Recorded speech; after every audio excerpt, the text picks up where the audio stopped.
Today's session is American Pipe Dream, Natural Gas and its Health Impacts in the United States. And now I'm going to turn it over to my colleague, Ethan Woodlansky, to introduce our guest for today.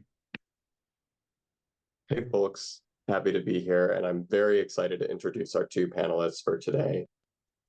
Carlyle Calhoun is the managing editor of WWNO WRKF's podcast, Sea Change. Before joining WWNO in New Orleans, she produced documentary films and audio documentaries focused on environmental issues. Calhoun began her career as a photographer at the Jackson Hole News and Guide and the Wilmington Star News before moving to the Balkans, where she worked as a freelance photographer. Carlyle teamed up with reporter Hallie Parker on a three-part audio series called All Gassed Up that follows the quiet, massive build-out of the LNG industry from Louisiana to Germany to Japan. Quinn Glabicki is a reporter and photographer covering climate and environment for Public Source. Born and raised in the Rust Belt, Glabicki's long-term work focuses on communities impacted by climate change and the footprint of industry in Appalachia. Quinn's recent Pulitzer Center-supported project featured rural communities in northern Appalachia where the realities of gas extraction have hit home. I'm going to turn it back over to Steve. Thank you all. Hello, everybody, and welcome, Quinn. Welcome, Carlyle. It's great to have you here. Thank you. Thanks for having us.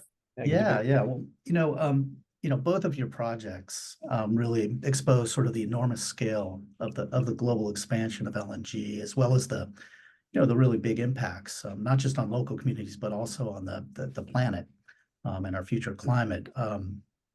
And you both, tracked kind of the money side of this in terms of the countries and the companies kind of involved in the boom. And there's also, an aspect of this that is connected to our upcoming election. I think we'll get into all this today, but I think I'd really like to just start by asking, each of you, how you got interested in this topic, and maybe to just describe or give everyone a brief overview of your projects.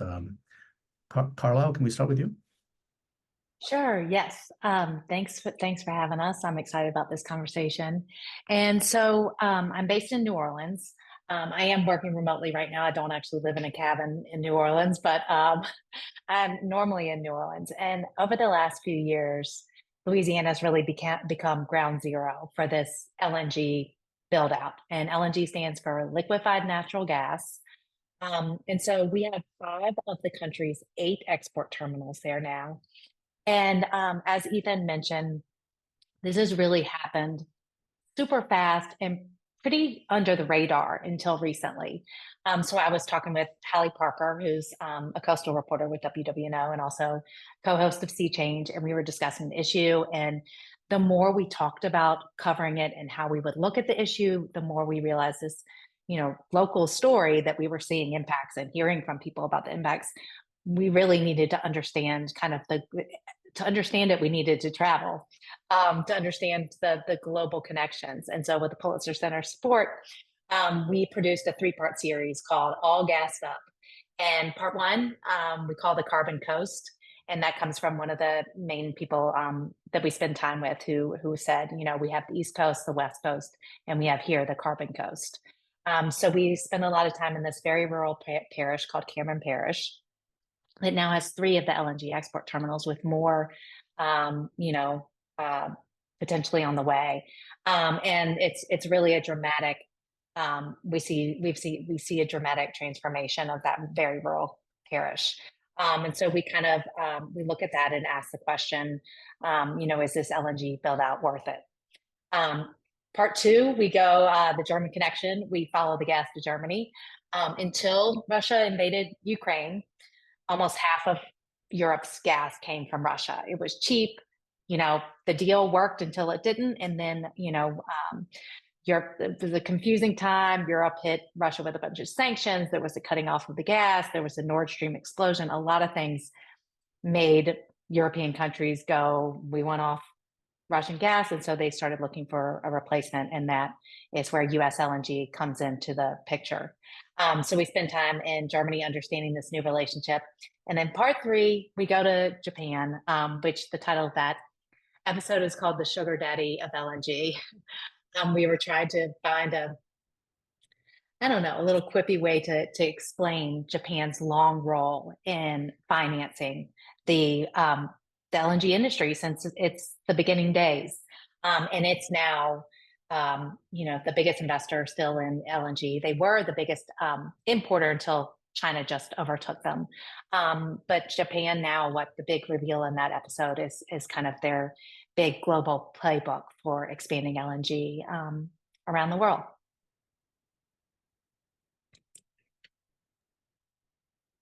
Thanks for that intro, Carlyle. Quinn, want to give us a little overview of how you got interested in this topic and a little bit about your project? Yeah. Fracking, hydraulic fracturing, how they're getting that gas out of the ground has been, at the forefront of energy policy, energy discussions in Pennsylvania, West Virginia, and Ohio, since the Marcellus boom of the mid to late, 2009 plus. And so we started hearing about this LNG push as well at the same time. I started going to town hall meetings that were being held by this company at the center of our reporting, EQT, which is the largest natural gas producer in the United States. And these meetings were called Unleash US LNG. The CEO was speaking about the company's ambitions to essentially quadruple American LNG exports in the next few years. And so we began to think about how we might cover this. There have been a number of other kind of energy initiatives, all tied to the regional gas industry, whether that is hydrogen hubs being supported by the Department of Energy, petrochemical development as well. All of these were kind of tied together by our region's gas industry. But LNG in particular was really starting to take off, and we were curious how this was manifesting in communities on the ground. And so our reporting focused on, in the first story, which is called Hollowed Out, we followed 4 families in northern West Virginia who lived in this one small little hollow, who over the course of 3 years were sickened and eventually displaced. After the company moved in next door, there was a long paper trail of complaints to regulators, both at the state and federal level, numerous agencies, a lot of back and forth, which ultimately resulted in not much being done about the situation, troubles getting legal representation. But all of this was being done in the name of this LNG expansion. Down the road, maybe 25 miles, the CEO of the company was holding these town hall meetings saying, we just acquired enough property, enough leases to maintain this type of production for the next 40 years. And all of that is being done now locally in the name of exportation. And so really our reporting kind of occupies this first step of extraction before it gets to eventually those export terminals on the Gulf Coast and off to Germany, and then perhaps eventually Japan. And so we were curious about how that is manifesting here, and also how it's being discussed with these rural communities. These are places that have historically relied on extraction economically. Royalties from the gas industry represent like a pretty big portion of their economy, and as well as the jobs from that industry. But as LNG ramps up, we also wanted to talk about how this company is positioning themselves as more or less a spokesperson for that industry. As I mentioned, ambitions to quadruple LNG exports, and they call it the biggest green initiative on the planet at the same time. And so on one hand, it is being billed as a climate solution, which we'll dig into a bit more. But on the other hand, it's also being billed as kind of an economic boon for the region.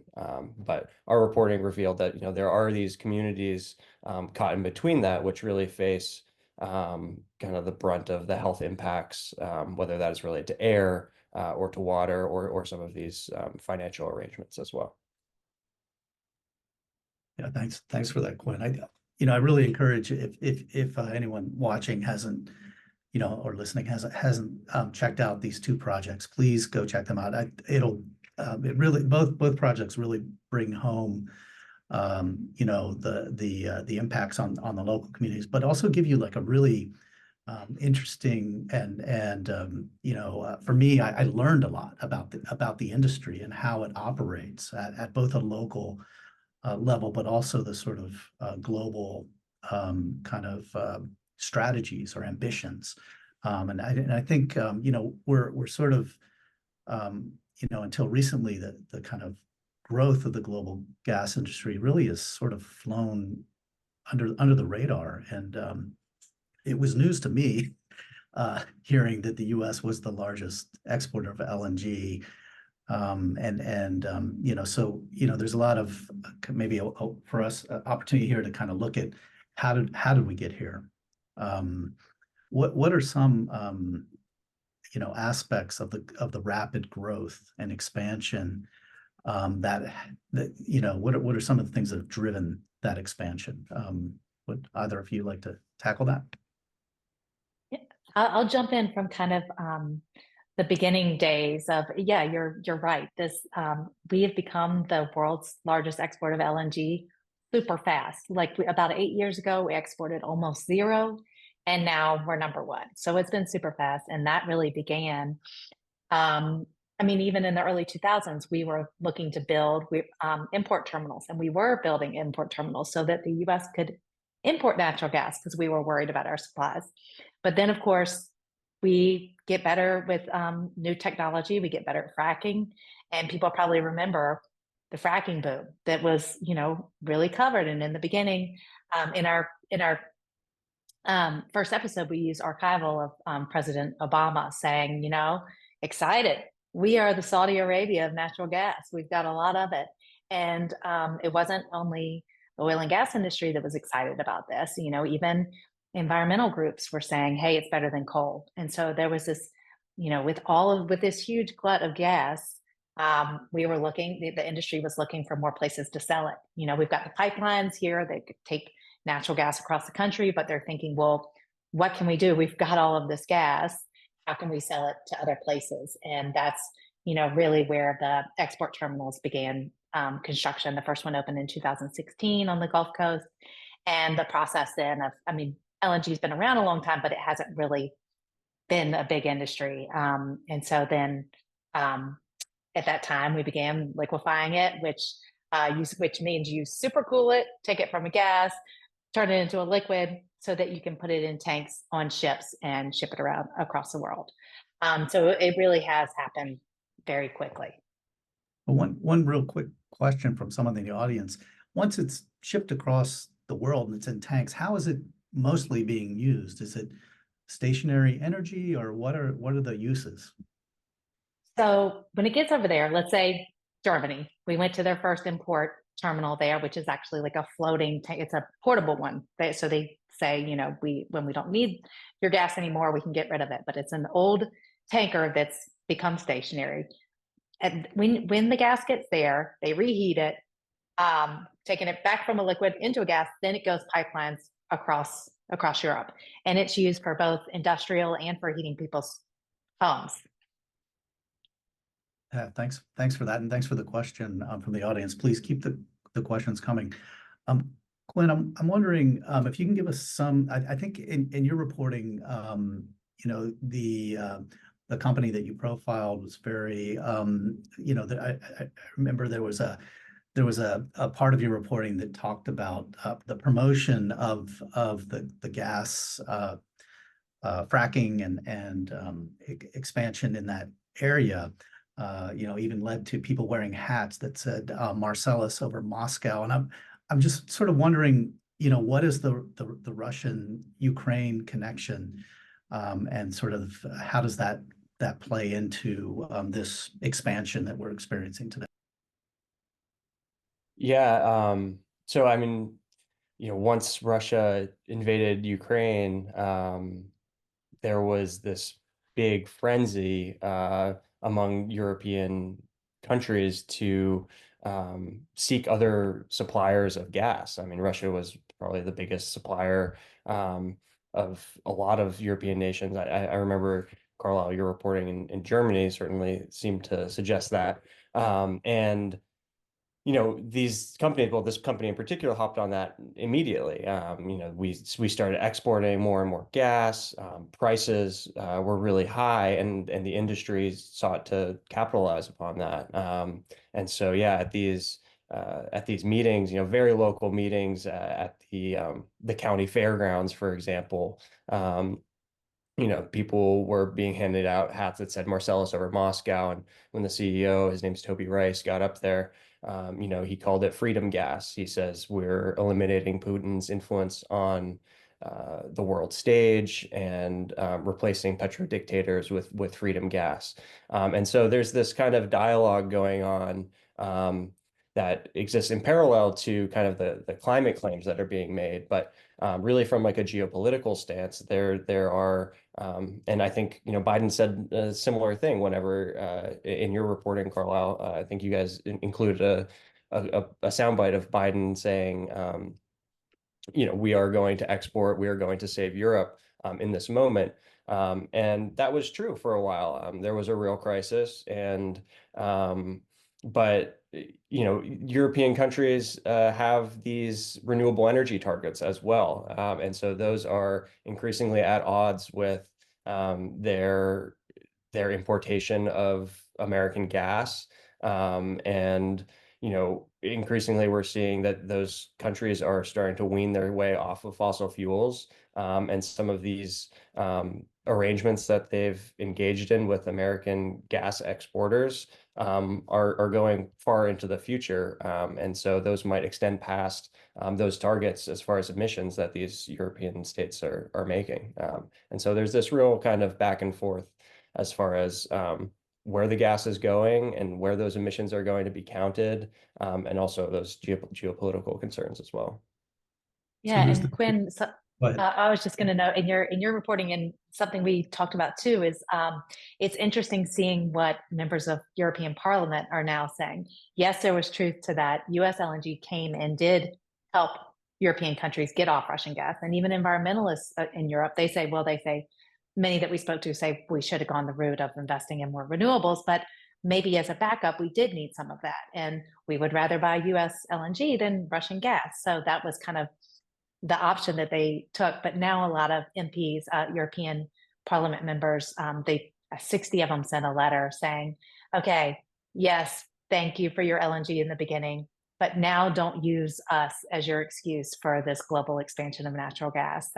We actually don't need it anymore. Mm-hmm. So there's now change. The dialogue is now changing in Europe with a portion of the leaders. And so with that change in dialogue, I'm assuming the industry sort of would fall back on the kind of long-term kind of sales pitch of this as being part of the transition to a green economy. Can we talk a little bit about that, the approach of the industry, how they are in a sense selling this approach? Yeah, I mean, since the early days of natural gas, it's been called, probably a lot of people remember that it's been called a bridge fuel. So helping us get from coal to until we can, be totally on renewables, we'll have natural gas as this bridge. And we use this bit of archival of T. Boone Pickens. Many of you might be familiar with the Texas billionaire, energy billionaire, and he does a whole TED talk where he shows a slide of the bridge. And he's like, natural gas, it is the bridge fuel. But he then kind of exposes the industry's plan. And he's like, and, I'm seeing it's probably the bridge to more natural gas. So, it's long been promoted as this bridge. Another kind of industry talking point now. We talked to the Japan Gas Association, and they have a whole slogan called "Go Gas Sustainable," which means gas that is sustainable. So they are promoting the future of gas as being clean and reliable, which we'll get into is there are definitely differing opinions on whether it is clean or reliable. One thing that came up in our second installment was just kind of the greenwashing of LNG at large, but particularly looking at the claims being made by this company. We took a lot of those to climate scientists and to kind of economists and industry experts. And, I mean, there's a lot of research out there, and there's also some, increasingly a lot of industry funded research. So it's a bit tricky to kind of decipher, where the truth is, that it's really in the details as far as, how you're counting emissions, where you're counting emissions. This company, for example, EQT, says they will be net zero by 2025, but that doesn't include scope 3 emissions, which, is basically all of their emissions. And so when we're talking about the claim that it is the biggest green initiative on the planet, it is being billed as such only as far as it relates to coal. I think the biggest criticism that I've heard is that that's really no longer a relevant comparison to make. Really, we should be making the comparison between what is the opportunity cost of our building up our LNG infrastructure, and does that come at the cost of building up our renewable infrastructure? And especially in Europe, a lot of energy efficiency policies are advancing, and that's really also kind of taking center stage as all of this is happening in the US. Yeah, and I feel like we should also mention there too. I mean, in a big part of this too is that renewables have become so much cheaper, and overall gas is more expensive than wind and solar, and LNG is the costliest form of gas. So that's kind of playing out there too. I had a question from the audience that kind of goes into the pitch to other countries. And I think the Japan reporting really opened my eyes. I did not understand or did not know Japan was a big banker or financier of the expansion of these terminals. And so the question really centers around thoughts on the industry looking to Asian markets as a place for future demand. And the audience member wants to know, are terminals actually being built in China and other East Asian countries? Is there an actual demand? Yes. So that's exactly right. Japan is the biggest financer of LNG infrastructure. They are bankrolling export terminals on the Gulf Coast, but also really a ton of money is going into subsidizing LNG infrastructure in Asian countries, often poorer countries. So in Vietnam and India, Vietnam is a place we look at in particular. There is a new LNG import terminal that has been subsidized, and also gas plants. So really subsidizing a whole build out of the entire, rest of the gas, a whole new industry. And Vietnam, as a lot of these countries, are kind of in this place where, as we were talking about, renewables are now cheaper, so they're at this kind of pivotal point of moving off coal. And without the subsidies of, let's say, Japan, I think a lot of people are saying there would be a much more likely pivot towards renewables. But, if LNG is subsidized to such a place to make it, more agreeable, then, the concern is that we're locking in a lot of growing countries into gas infrastructure that will, once those investments have been made, banks want, to get paid back. It's kind of locking in. There's the fear lock-in effect.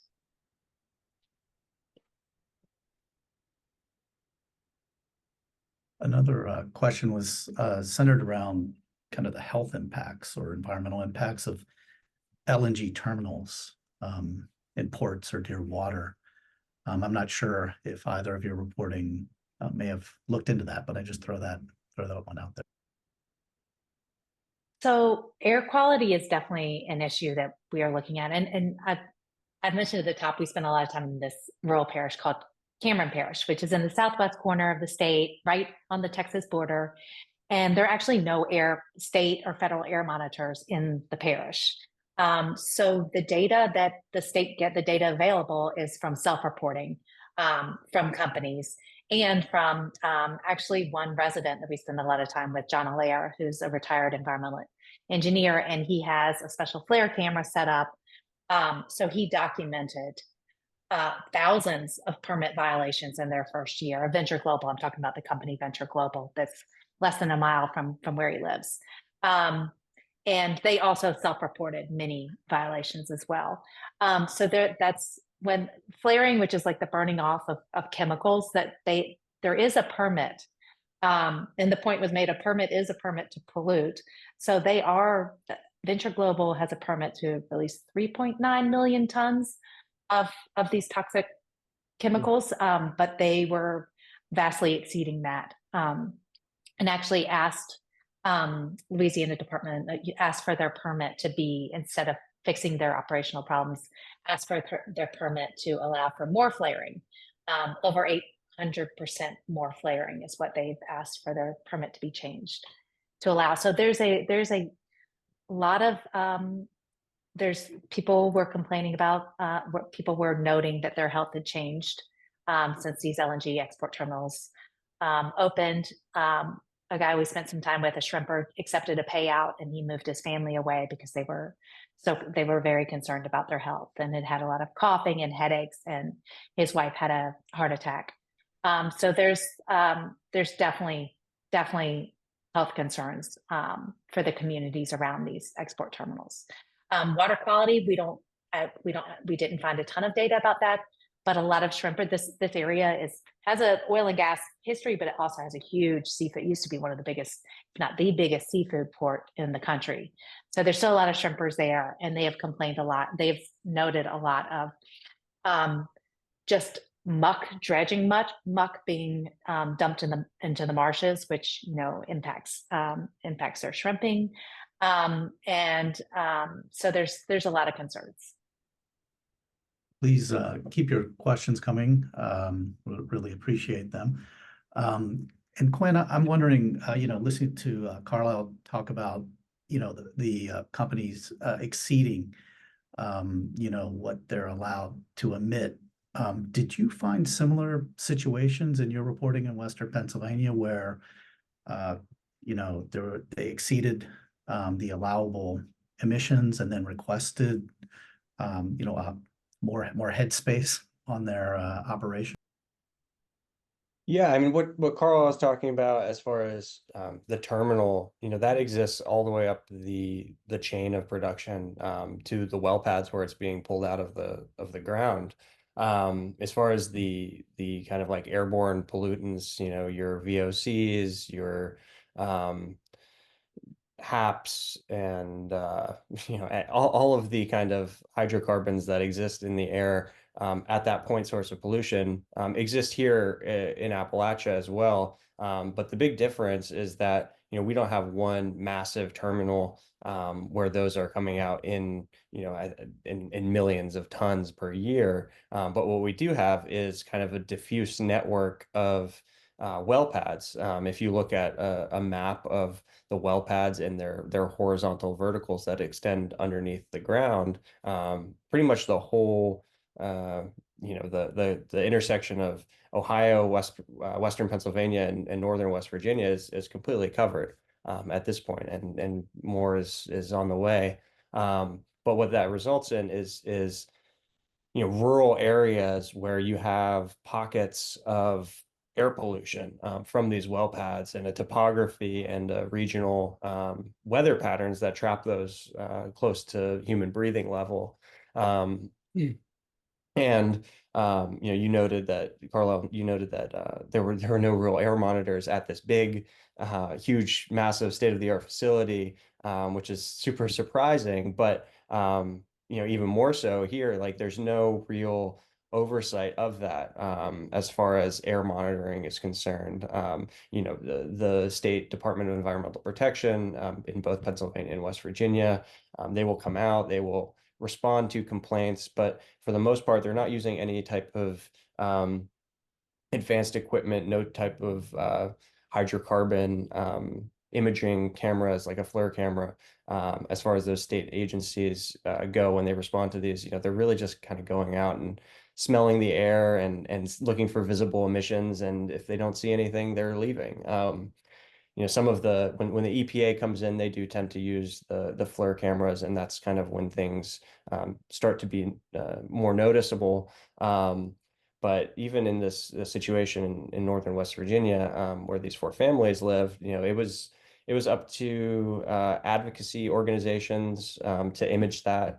They had one of these cameras. They saw this leaking equipment, and that was kind of the beginning of these families' journey and understanding. Oh, okay, like we can't see this, but it's there. It's about 100 yards from our house. It's there every day, and it's being trapped right next to us. And yeah, like to your point, Steve, the company was requesting greater emission permits, and they were granted by the state, even though the state at that point had, I think at that point it was like a year and a half of consistent documented complaints from the people who live right there. But they were pushed through. Yeah, both of your stories did a really reporting did a really good job of kind of highlighting how people in these communities near these operations, LNG operations and fracking, really kind of track the effects that they're having, on their homes or on their neighborhoods. And I'm just wondering if you could talk a little bit more about kind of the challenges faced by local communities as they try to navigate a system that seemingly should be there with regulators, local environmental agencies. What are some of the kind of techniques they try to use or struggles they have as they try to alert authorities to what's going on? I'll start with what we saw in Cameron Parish, but then I'm really was struck by Quinn's reporting on people journaling. But John Allaire, the environmental engineer that I brought up, he really has provided the lion's share of documentation about Venture Global, which is the LNG export. They own that's the company that owns Calcasieu Path, which is the LNG export terminal less than a mile from him. And because of his background, he is an expert in a lot of this stuff, and he was finding that he did not trust the company with their self-reporting to document everything that was going on. So he installed a special FLIR camera outside his travel trailer where he lives, and he sent me a link to his Google Drive that has time-stamped photos of, in the first year, nearly daily photos of the company flaring, which is one way that he documented and took it on himself to document. And Quinn, you brought up, residents calling with complaints when they're worried that there's, permit violations going on. And I was curious if you saw this in your reporting too. We're talking about really rural places. So even if a resident makes that complaint, it might take an official hours to get there. And then, whatever was happening that was potentially, not what the company should have been doing is now not happening anymore. So it's really difficult to get much information that's a really clear picture of what's happening on the ground. Yeah, and documentation is such a big part of this, as you noted. Like these exist in very rural places, far from the state capital where a lot of these regulators are based. There's very few remote air monitors, and a lot of the times, the emissions reporting at that scale falls on the company. So regulators are relying on self-reported numbers from the company to determine compliance. In this situation, I always go back to this one moment where I was driving home and I had these boxes of notes in my back seat that the Abbey tenant had given me. And she had been kind of documenting daily logs of symptoms. And for her daughter, Piper, who was 11, and her husband, Scott, just kind of their daily symptoms, what they were going through.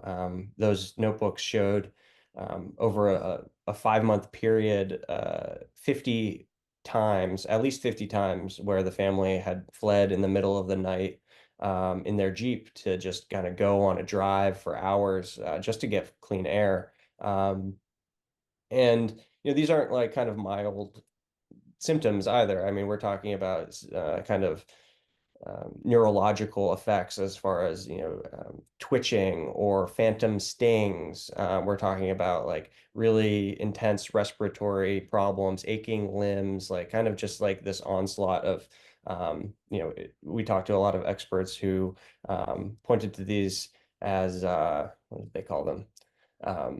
Just they disrupt all of these different systems in the body all at once, and everyone can kind of respond differently to that, depending on any type of pre-existing condition or what you might be going through. So, but what was interesting about this situation was that you had not just one person or a couple people, but it was actually 4 families who, over the course of many years, had documented this, and their symptoms were the same over time. What they reported to regulators was all in line, and that type of kind of having 13 people reporting the same thing over time really began to build this understanding of what could otherwise be kind of brushed off by regulators or by the company as kind of, oh, that's not us. But when you have this kind of critical mass of people reporting this, and you really start digging into that, into urine tests, into medical records, into kind of at-home air monitor data, you really get to build a picture of what is actually going on there. And then at the same time, how much is being missed by regulators because they're not there and they don't have that ability to go there and document on a daily basis. The unfortunate thing is, that type of evidence or that type of documentation isn't admissible in any type of like violation, right? Like that has to be done by regulators. And so there is an ongoing EPA investigation into all of this. It's kind of unclear on where that's heading or what the scope of that might be. But it is somewhat reassuring, at least from the families, that someone is looking into this finally after many years of their reporting.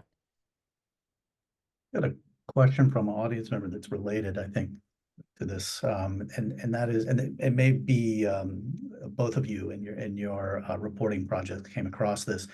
The question is, have you heard anything about buyouts being offered to people who live nearby these areas where there are emissions or leakage, things like that?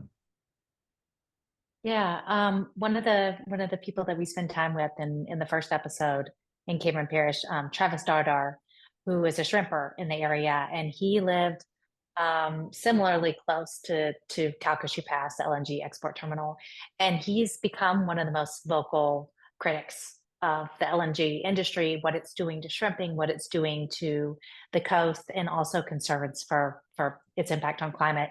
And after he began speaking out vocally and on local TV news shows, he started getting he got a Venture Global business card with a contact on his windshield saying to get in touch. He started getting offers for buyouts, and he said no for a long time. He didn't want to leave. I mean, those were his shrimping grounds. That he actually is from Ile de Jean Charles, which people may know is an island that has lost so much land to subsidence, sinking, and sea level rise that he'd already had to leave one home, and he made his way to Cameron, and he didn't want to leave.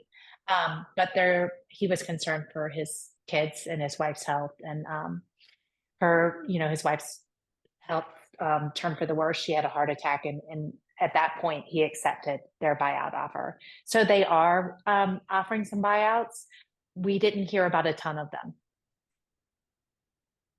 Yeah, similarly, I think a lot of the people that I've spoken with, particularly in northern West Virginia in that hollow, they would love a buyout at this point. I think some of that friction also comes down to, if a buyout is offered, that typically involves some sort of settlement as far as non-disclosure agreement, also as far as what is fair compensation, that type of thing, and also kind of an implicit admission on the part of the company. I've seen some of these letters that go out in a different scenario where it's related to kind of ongoing water complaints, water contamination issues, and these are offers made I think the quote is, "in the spirit of being a good neighbor." They're not an admission of any wrongdoing. And in some cases, in this particular case, they absolve the company from any future liability,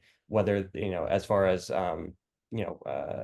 personal or property damage. So, if you were to get sick 20, 30 years down the road, you would have no legal recourse at that point. So this is a real kind of like negotiation that's going on, and also a big decision for folks who might want that immediate relief of a buyout to leave, but who are very wary of signing over any future rights, because there is that unknown of what could be coming later. Lots of good questions coming in from our audience here.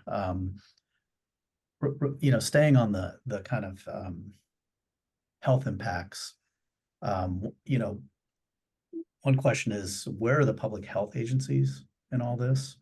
And then it is a more general question, is it the fossil gas itself causing the health impacts, or is it the chemicals related to the gas operations? Well, I'll say, so we didn't say this earlier, but liquefied natural gas, LNG, a lot of people call it methane gas. It's really almost entirely made up of methane, which when it is released into the atmosphere, you can't see it, you can't smell it. So that's one issue. It's very hard to detect, which is why there hasn't been a lot of focus on it until recently. But there are also a lot of health impacts from methane. So that there is a lot of leaking methane that's going on there. So there's also a lot of chemicals. To liquefy gas, you use a lot of these refrigerant chemicals. And there are a lot of things that are explosive, and also just the chemicals that come out from flaring.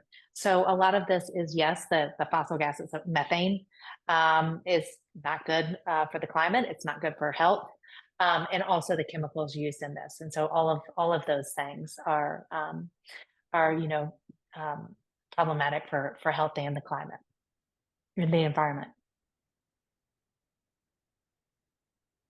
Yeah, as far as the public health agency question, one interesting bit that came up from our reporting was, we had been reaching out to the Department of Environmental Protection in West Virginia, asking about their oversight of these operations, and ultimately, that agency told us that their mandate is not human health concerns. Their mandate is ensuring that the company adheres to their permits, and they referred us to I think it was the Department of Public Health. And at one point, the Federal Agency for Toxic ATSDR was involved as well, which is a branch of the CDC. And so in some of these cases, there's a big divide between ensuring that the company is operating in a manner that is consistent with what they're permitted, but that doesn't always translate into any oversight of people living there, or an understanding of how they might be impacted by what could just be a permitted amount of pollution. It might not even be an excessive, out of compliance amount of pollution, but as we saw in West Virginia, like there are topographical weather patterns that really exacerbate these things. And really, there wasn't an agency that was stepping in to address that. The DEP was getting a lot of these health complaints, but it wasn't clear that anyone was really stepping in to do anything about it. Thanks for those perspectives. Another question, this is related to, the question is really about the spike in gas prices for US utility ratepayers, and they point back to your earlier comments about the Russian gas causing, shut off causing volatility in the gas market. But are LNG exports driving up domestic gas prices? What's the story? So there have been multiple studies on that, and they have concluded the U.S. Energy, I'm going to get the correct acronym in a second, but the multiple studies have come out and said that yes, exporting this amount of U.S. natural gas is indeed raising energy prices for U.S. households. And the main thing is that doesn't mean that has happened. The issue really is volatility. We've been pretty insulated from like huge swings in the global gas market because we've had all this natural gas ourselves. But as we export more of it, we are entering the global marketplace. So let's say there's a cold snap in Asia and prices spike, that we will also see our prices go up from that, which is a change from how we were relatively insulated from that before. So volatility, and yes, gas prices have gone up, have been shown to go up from exporting this amount of LNG. I think related to this, Quinn, you're reporting about the sort of ambitions of the companies operating in Western Pennsylvania about really wanting to export as much as possible. We've had kind of a pause on exports, and that is, and we have elections coming up. So I'm just trying to get your kind of sense for, I guess, the future. Where are we headed potentially with all this, with what's at stake with this election and future exports and prices for natural gas? Yeah, there's, I think, at least in our region, there's not really a huge kind of statewide push to rein in the gas industry from the right or the left. But we did see a willingness on the part of the Biden administration to step in and say, we're not going to approve new permits, regardless of the fact that, there's already the capacity for like double the amount of LNG export already approved. But even moving forward beyond that, we've also, former President Trump has said, drill baby drill famously, he's going to, he's not going to be the candidate to rein in LNG exports nor extractive industry domestically. And so when we look at this election, federal policy as far as LNG exports is really going to dictate the amount of gas that we're producing here, because that whole kind of price equation on the part of a gas producer, those margins are razor thin when you're looking at profitability in the gas market. EQT that we've reported on, they recently, I think even a couple of weeks ago, said we're going to curtail production right now. We have too much gas in the U.S. And part of their challenge is getting that gas out of Appalachia as well. They're trying to build more pipelines. They most recently acquired a large pipeline to help them do so. But really, it's this kind of complicated financial equation of how much gas do we need to produce in order to be profitable, and how much are we going to be allowed to export to the globe. And then once you get out of the U.S., a whole new kind of equation starts to work as far as that volatility that you're talking about, Carlyle, and what we could be in store for there. Yeah, I guess I should say with the Biden administration pause, that was overturned by a judge in Louisiana. And what the pause did really, as Quinn was saying, it doesn't stop anything now. Even with what's in construction or already approved, we're going to double how much LNG we're exporting over the next few years. It could potentially have an impact on dozens more that are, further down the pipeline. So a judge overturned the pause. The Biden administration is fighting that. So we don't know what's going to happen. But I guess what we should say is the pause was all about the Department of Energy. And that is an organization, that is an agency that allows the export terminals to get the permit to export. They're one of the agencies involved in greenlighting these. So the Department of Energy is looking at whether or not more additional LNG export terminals are in the national interest. And how they're determining that, they're looking at impacts on local communities. They're looking at the economy, what's exporting more natural gas going to do to our prices, and they're looking at climate. And we're getting more and more, there's more and more documentation going on about how much methane is leaking from the process of LNG, from cradle to grave, from fracking, which is Quinn's talking about, to piping this gas across the country, to liquefying it, shipping it, reheating it. The whole long supply chain has so many opportunities for methane to leak. And as we now know, as one scientist put it to me, carbon dioxide is a huge concern. We've been right to be so concerned about carbon dioxide. It's like wrapping the planet in a warm blanket. But methane immediately is like wrapping the planet in 80 warm blankets. So it has 80 times the heat trapping properties of carbon dioxide in the near term. So it's a really big deal how much methane is leaking into the atmosphere. And we're just now starting to get a sense of how much that is happening. We are fast approaching the end of the webinar here. I've got a few questions that I have popped in here. Might take us back a little bit on what we were talking about earlier about health concerns. So I'll just throw this one out from an audience member. With the lack of involvement of health agencies, is anyone beyond the residents themselves documenting and tracking the health effects? Universities, public health schools, nonprofits.